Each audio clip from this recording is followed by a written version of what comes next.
부작용을 최소화하면서 효과가 있는 걸, 모든 스트레스를 다 피할 수 있다 하더라도 절대 피할 수 없는 스트레스가 중력 스트레스거든요. 임신 안 되는 분이 이제 임신도 되고요. 악성 생리통의 생리통이 이제 없어지기도 하고요. 문제는 몸이 아픈 사람이 줄기세포는 건강할까? 제 생각은 완전히 다른데, 안녕하십니까, 마음 편한 유해과 김준영입니다. 주사치료로 자율신경실조증 완치가 가능할까요? 청상신경 차단술, 이제 목에 주사를 맞는 거죠. 교감신경들이 다 모여가지고 터미널 같은 데인데요. 그 터미널을 이제 차단시키는 거예요. 한 번에 다 차단시켜버리면 안 되겠죠. 여러 번에 걸쳐가지고 계속 이제 반복적으로 이제 주사를 하게 되는 경우가 있고요. 두 번째는 과도한 통증 때문에 자율신경의 문제들을 이제 겪는 분들이 있거든요. 저희 병원에서는 프롤로라는 주사 치료를 가지고 여러분들의 자율신경을 좀 더 완전하게 회복을 시키려고 노력을 하고 있습니다. 저희가 하는 프롤로 치료는 신경에 직접적으로 작용을 하는 건 아니고요. 척추 마디마디에 관련되어 있는 인대를 강화시켜서 신경이 좀 더 원활한 기능을 할 수 있도록 만들어주는 NTR 프롤로 주사 치료라고 합니다. 프롤로 주사 치료는 인대 강화 주사 치료로 통증을 겪으셨던 분들에게는 이미 이제 많이 알려져 있는 주사법이고요. 뉴럴 텐션 릴리즈인데요. 신경의 긴장도를 좀 완화시킨다, 이런 의미를 가지고 있는 주사를 가지고 치료를 하고 있습니다. 우리가 항상 쓰면은 근육도 커지고 안 쓰면 근육도 줄어들고 이런 것처럼 인대도 과하게 쓰면 느슨하고 늘어나게 되고요. 좀 아껴 쓰면 탄탄함을 오랫동안 유지를 하게 되는 거죠. 근데 늘 쓰던 곳만 쓰거든요. 그러다 보니까 늘 고장나는 부위가 쉽게 더 잘 고장이 나게 되어 있는 거예요. 그런 부분의 인대를 좀 강화시켜 준다면 나머지 이제 인대들이 보완을 해주니까 좀 더 원활한 자율신경의 기능을 회복할 수가 있는 거죠. 인대라고 하는 건 한번 손상이 되면 저절로 회복되는 게 한계가 있거든요. 그러다 보니까 이제 바깥에서 인위적으로 치료를 통해서 도와주게 되는 거죠. 지금은 고농도 포도당을 쓰고 있지만 예전에는 인대를 빨리 강화시키기 위해 가지고 온갖 가지 이제 화학약품들, 이런 것들이 많이 사용을 했었다고 합니다. 그런데 부작용들이 너무 많아가지고 부작용을 최소화하면서 효과가 있는 걸 찾고 찾다 보니까 포도당 주사가 남았고, 포도당 주사의 농도를 잘 조절을 해서 인대 강화를 이제 만들어 보자 해서 만들어진 게 프롤로 주사요법이다, 이렇게 생각하시면 됩니다. 포도당 주사 많이 맞으면 당뇨 위험이 있을까요?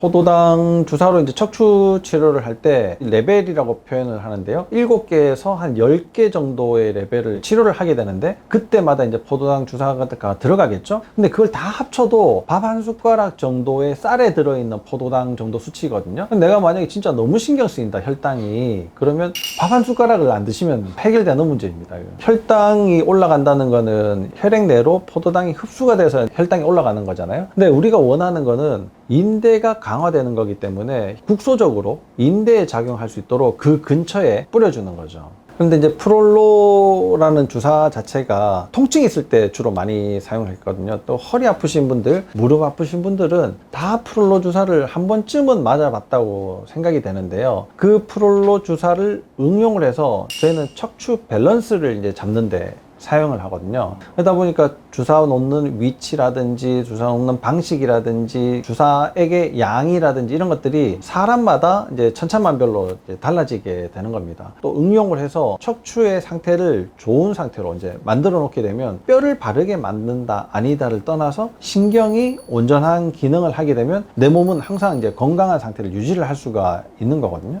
그래서 뼈의 상태도 교정을 하지만 신경을 조금 더 원활하게, 훨씬 더 초점이 맞춰져 있는 치료가 저희가 하고 있는 NTR 프롤로 치료다, 이렇게 보시면 됩니다. 이 척추 밸런스를 맞춘다는 게 얼마나 중요하냐면, 모든 스트레스를 다 피할 수 있다 하더라도 절대 피할 수 없는 스트레스가 중력 스트레스거든요. 내 무게의 중심을 중심으로 아래 위로 퍼져 있는 내 몸의 형태가 나를 스스로 이제 압박하게 되는 문제에 봉착하게 됩니다. 그래서 직립보행을 하는 그 자체가 내 몸을 많이 망가뜨리게 되고, 몸이 망가진다는 거는 결국 척추가 망가진다는 건데, 척추가 망가지면 자율신경이 고스란히 그 영향을 받게 된다. 이 자율신경에 문제가 생기게 되면 특히 세포 기능이 문제가 생기기 때문에 질병들로 이어질 가능성이 이제 매우 높아지게 되는 거죠. 자율신경 주사로 두통과 생리통 치료도 되나요? 당연히 도움이 되는데요. 예전에 두통의 원인은 몇몇 가지 이제 특별한 이제 질병도 있었지만 대개는 원인을 모른다고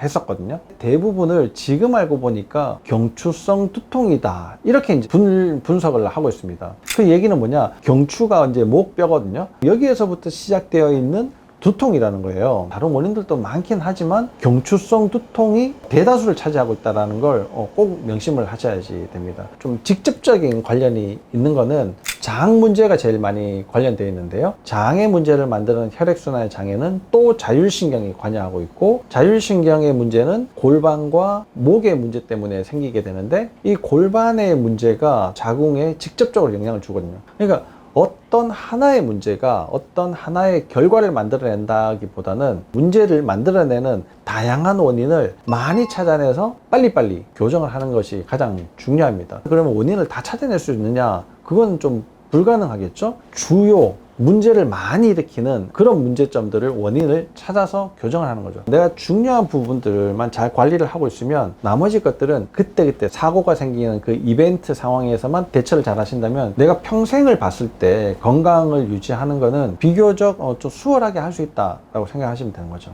여러 질환들의 실제로 효과를 본 사람들이 궁금해요. 엄청 많습니다. 임신 안 되는 분이 이제 임신도 되고요. 악성 생리통의 생리통이 이제 없어지기도 하고요. 그런 질병들은 비교적 좀 치료되기가 쉬운 병이다 이렇게 생각을 하면 됩니다. 물론 뭐 자궁 내막증이 너무 심하고 자궁 근종이 큰 게 있고 뭐 자궁에 다른 문제들이 있거나 아니면 뇌에 혈관에 문제가 있거나 예전에 뭐 뇌졸중이 있었다거나 심각한 문제가 동반되어 있지 않는다는 가정하에서 본다면 악성 생리통, 두통, 가슴 뻐근함, 수면장애 이런 것들은 치료가 비교적 잘 되는 편이라고 볼 수는 있죠. 줄기세포 치료를 같이 병행한다면 어떨까요? 줄기세포를 하게 되면 아주 좋은 결과들이 만들어지게 되죠. 줄기세포는 내 몸에서 문제가 생긴 세포를 대체할 수 있는 어떤 세포로도 바뀔 수 있는 근본세포가 줄기세포인데요. 내 몸에서 문제가 해결되지 않고 고장난 채로 유지가 되는 경우들이 있거든요. 그걸 우리가 이제 일일이 찾아가지고 해체 작업을 해서 거기에 새로운 세포를 만들어서 끼우고 이거는 지금 현대 과학으로는 이제 불가능하다는 거죠. 그걸 자체적으로 만들어 주려면 줄기세포가 아주 좋은 효과가 있을 거다, 결과를 만들어낼 수 있을 거다 이렇게 이제 생각을 하는데, 문제는 몸이 아픈 사람이 줄기세포는 건강할까?